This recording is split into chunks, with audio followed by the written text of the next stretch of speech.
In June 2025, the world stood at the brink of another full-scale Middle Eastern war. A 12-day military conflict erupted between Israel and Iran, marking one of the most intense escalations in the region since the Gulf War.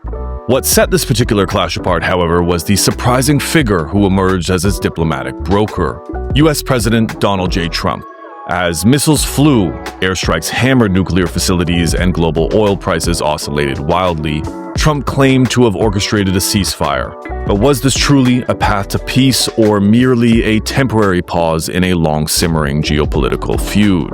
Before we dive in, if you're the kind of person who follows geopolitics like others follow sports scores, hit that subscribe button. We break down complex conflicts into clear insights every week. Now let's talk about Trump, missiles, and a very uneasy ceasefire. The crisis began on June 13, 2025, when Israel launched Operation Rising Lion, a preemptive strike targeting key Iranian nuclear facilities. Concurrently, the United States executed Operation Midnight Hammer, developing B-2 bombers to target Iran's deeply buried sites at Natanz, Fordow, and Isfahan. These actions were reportedly coordinated with Mossad, and while they inflicted significant infrastructure damage, they did not cripple Iran's nuclear ambitions. Iran responded on June 2022 with Operation Glad Tidings of Victory, launching dozens of missiles at the Al Udeid U.S. airbase in Qatar.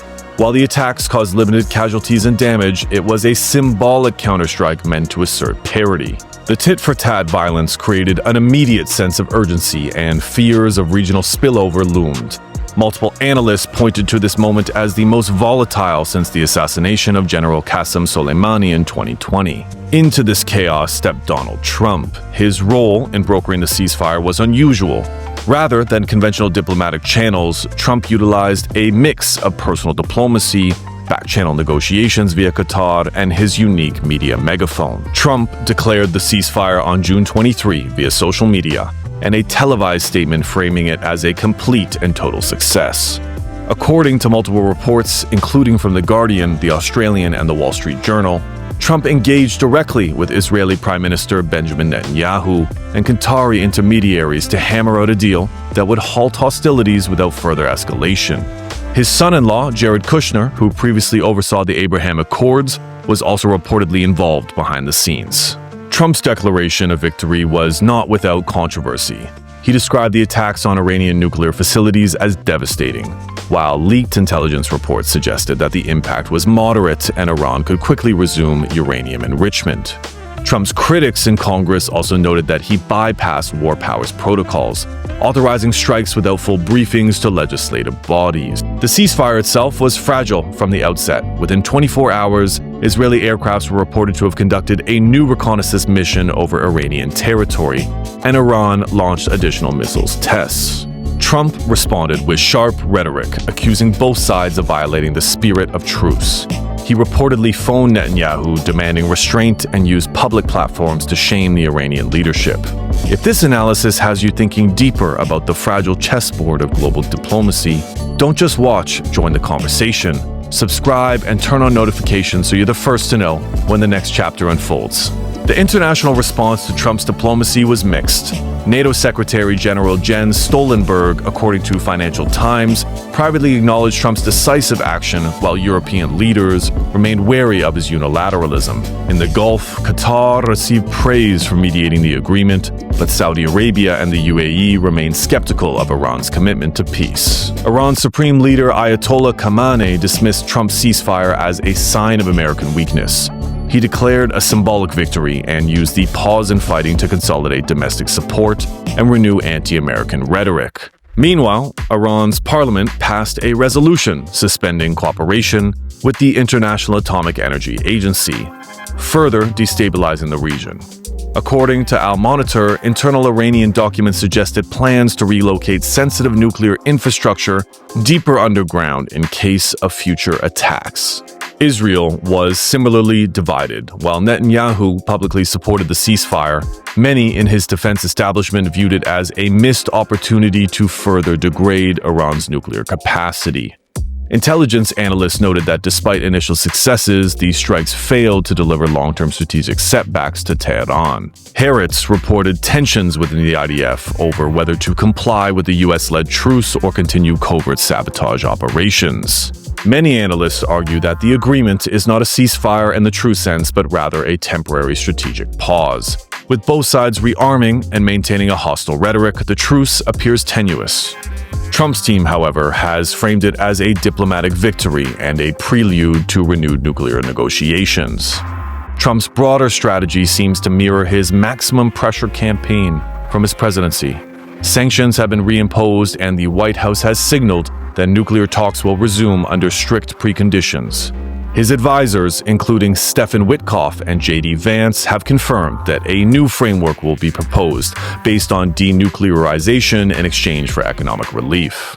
Whether Iran will engage remains unclear. While Tehran has not outright rejected negotiations, it has signaled that any new deal must be markedly different from the JCPOA. Trump, on the other hand, appears intent on establishing a Libya model for Iran, a one-time disarmament followed by sanctions relief, rather than phased commitments. The Atlantic noted that such an approach has little support within Iran's political establishment and could inflame hardliner resistance. This approach has sparked concern among European allies and U.S. defense analysts, who worry that overreach could provoke further aggression.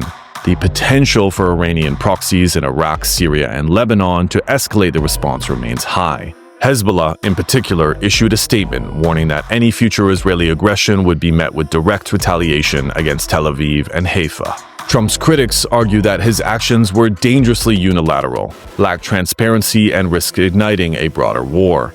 Nevertheless, opinion polls show increased public support for Trump's handling of the conflict, particularly among conservative voters who view the ceasefire as a show of strength. Pew Research found that 62% of Republicans approved of Trump's role in de-escalating the war, while independents were more skeptical. Trump's media strategy played a key role in shaping public perception of the ceasefire.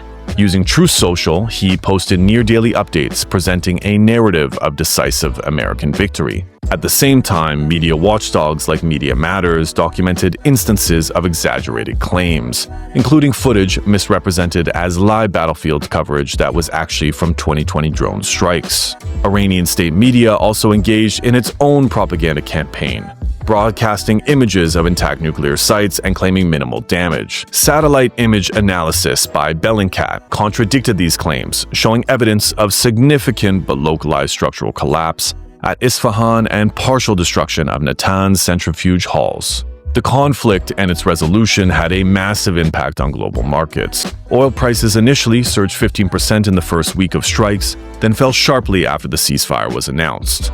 According to Bloomberg, Brent crude returned to pre-conflict levels by June 27, but the volatility remained high due to fears of renewed hostilities.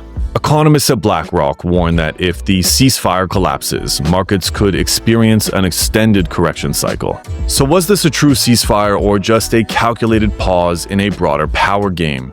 The evidence leans towards the latter, with both Israel and Iran continuing aggressive posturing and the US imposing new sanctions. The underlying tensions remain unresolved.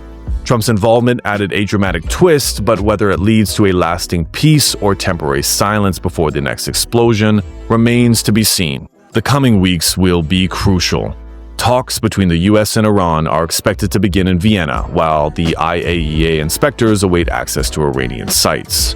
If diplomacy fails, the region could once again spiral into a world of conflict. For now, the world watches, not with relief, but with caution. Thank you for your time in today's video. I hope you guys have a great rest of your day. Please hit like and subscribe for more great content. Thanks.